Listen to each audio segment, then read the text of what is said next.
नमः शिवाय। नमस्कार दोस्तों, स्वागत है आप सभी का आपके अपने YouTube चैनल खुशहाल ज़िंदगी में। दोस्तों 13 नवंबर को साल की सबसे बड़ी एकादशी देवउठनी एकादशी का व्रत आप सभी ने रखा होगा। इस दिन 4 महीने बाद भगवान विष्णु क्षीर निद्रा से जागेंगे और सारे विश्व का कार्यभार पुनः अपने हाथों में लेंगे।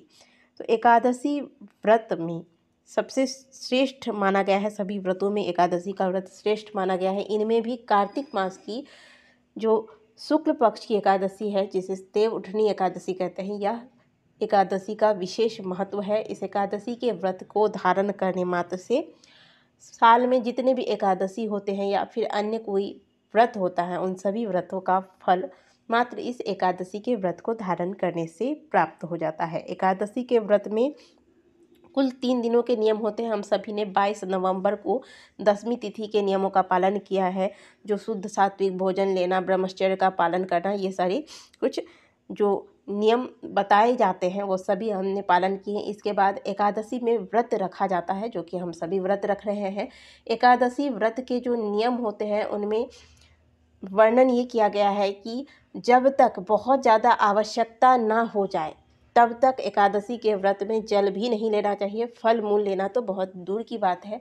इसीलिए केवल एक बार एकादशी में जो भी लोग व्रत रखते हैं वह फल व दूध इत्यादि, जूस इत्यादि ले सकते हैं। वो भी अगर आपको लगे कि अब आपसे रहा नहीं जाता, तभी आपको इनका सेवन करना चाहिए। नहीं तो जो व्रत में श्रेष्ठ व्रत विधि बताई गई है एकादशी की, वो यही है कि आप बिल्कुल जब तक ज़रूरत ना हो तब तक किसी भी चीज़ का फलाहार हो या फिर जल हो, इसका सेवन ना करें। दोस्तों अब बात करते हैं एकादशी व्रत के पारण की। देवउठनी एकादशी व्रत का पारण कब किया जाएगा तथा पारण आपको किस प्रकार से करना है, पारण से पहले आपको कौन सी जरूरी चीज़ें हैं जो अवश्य कर लेनी है।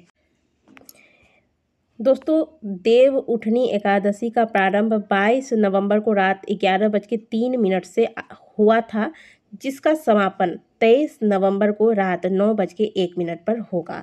इसके बाद द्वादशी तिथि लग जा रही है और इसके बाद अगले दिन सूर्योदय के पश्चात देवउठनी एकादशी व्रत का पारण किया जाएगा, जो कि 24 नवंबर शुक्रवार को सुबह 6:51 से लेकर सुबह 8:57 के बीच आपको व्रत का पारण कर लेना है। व्रत के पारण में आपको सबसे पहले आप कोशिश करें कि व्रत का पारण आप आंवला या फिर गन्ना, थोड़ा सा गन्ना का रस या फिर गन्ना खाते हुए इस व्रत का पारण करें। ये सब इससे पहले आप सूर्योदय के पूर्व जाग जाएं, स्नान करें विधि पूर्वक। जैसे आप प्रतिदिन कार्तिक मास में तुलसी जी की पूजा कर रहे हैं और दीपदान इत्यादि करते हैं, वो सभी कर लें। भगवान को आज के दिन अनाज का भोग लगाएं, क्योंकि एकादशी में हम सभी भगवान को अनाज का भोग नहीं लगाते, फल का भोग लगाते हैं और हम स्वयं भी अनाज का त्याग करते हैं। तो आप कोशिश कीजिएगा कि आज के दिन भगवान को अनाज का भोग लगाए। जैसे कि आप खीर, हलवा, पूरी इत्यादि बनाकर भगवान को भोग लगा सकते हैं। इसके बाद आपको गौ माता को कुछ न कुछ खिलाना है। जो भी आप भोजन बनाते हैं उसमें से एक भाग थोड़ा सा निकाल कर गौ माता को खिला दें। ब्राह्मण भोज अगर नहीं करा सकते तो ब्राह्मण के निमित्त आप सीधा निकाल दें, जिसमें कि आपको कम से कम एक ब्राह्मण के जीवने योग्य कच्चे अनाज जैसे कि चावल, आटा, हल्दी, नमक, कच्चे सब्जी जैसे कि आलू, मिर्ची वगैरह, जो भी हम सब्जी, दाल इत्यादि, घी इत्यादि, जो भी अपने सामर्थ्य अनुसार आप कच्चे अनाज, सब्जियां इत्यादि निकाल सकते हैं। इसके अलावा आप आंवले का दान कर सकते हैं, यह भी बहुत ही शुभ माना गया है आज के दिन। तो इस प्रकार से ब्राह्मण के लिए भी दान निकाल दे, गौ माता को भोजन करा दे, भगवान को भोग लगाकर स्वयं व्रत का पारण करना चाहिए। व्रत के पारण से पहले आपने जो पूजन में एकादशी को गन्ना और आंवला इत्यादि भगवान को चढ़ाया होगा, उसमें से थोड़ा सा आप प्रसाद स्वरूप लेकर जल लें। इसके बाद व्रत का पारण करें। व्रत का पारण में आपको शुद्ध सात्विक भोजन लेना है। पारण में आपको प्याज, लहसुन, मसूर की दाल, मूली, बैगन, गोभी इत्यादि चीज़ों का सेवन नहीं करना है। और जो भी आप भोजन बनाएंगे कोशिश कीजिएगा कि थोड़ा सा चावल आज के दिन पारण में अवश्य लें, क्योंकि चावल का एकादशी में त्याग किया जाता है। तो शास्त्र कहते हैं कि जब आप चावल लेते हैं तभी आपका एकादशी का जो व्रत का पारण है वह पूर्ण होता है। इसलिए थोड़ा सा भी हो तो चावल अवश्य लीजिएगा। अब सबसे महत्वपूर्ण बात, जैसा कि हम सभी जानते हैं कि एकादशी व्रत में 3 दिनों का नियम होता है।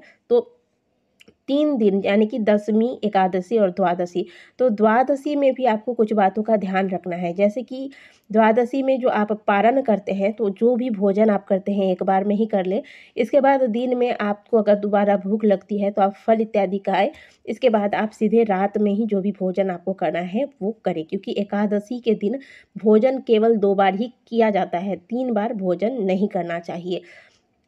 क्योंकि जो भी व्यक्ति एकादशी व्रत में 3 बार भोजन करता है, फिर उसके एकादशी व्रत का जो फल है वह त्रिजटा को चला जाता है। त्रिजटा, अगर आप सभी ने रामायण का अध्ययन किया होगा या रामायण देखा होगा तो आपने देखा या सुना होगा कि माता सीता के साथ हमेशा एक राक्षसी रहती थी, जो कि माता सीता के हित में चिंतन करती थी और इनका नाम त्रिजटा था।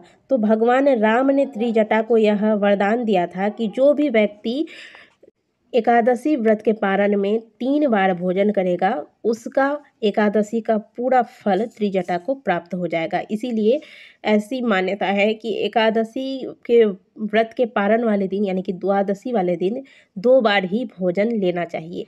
तो आप भोजन 2 बार ही लें, जिसमें यानी कि अनाज वगैरह, चावल, रोटी, दाल वगैरह जो भी आपको खाना है 2 बार लें। इसके अलावा अगर आपको भूख लगती है तो आप चाय, फल, जूस इत्यादि ले सकते हैं। तो इस प्रकार से आपको, जैसे कि आपने पूरे कार्तिक महीने में इतना श्रम किया, प्रातःकाल जग के भगवान की पूजा आराधना की और कार्तिक मास के शुक्ल पक्ष की एकादशी के व्रत को धारण किया होगा, नियम पूर्वक पूजा इत्यादि किया होगा, तो आप सभी को इन नियमों का पालन पारण के दिन में अवश्य करना चाहिए, ताकि आपको व्रत का पूर्ण फल प्राप्त हो सके। और जिन लोगों का तुलसी विवाह किसी वजह से एकादशी के दिन नहीं हुआ है, तो ऐसे बहुत सारे सवाल आ रहे हैं कि दूसरे दिन कर सकते हैं या नहीं, तो बिल्कुल आप द्वादशी तिथि पर भी कर सकते हैं।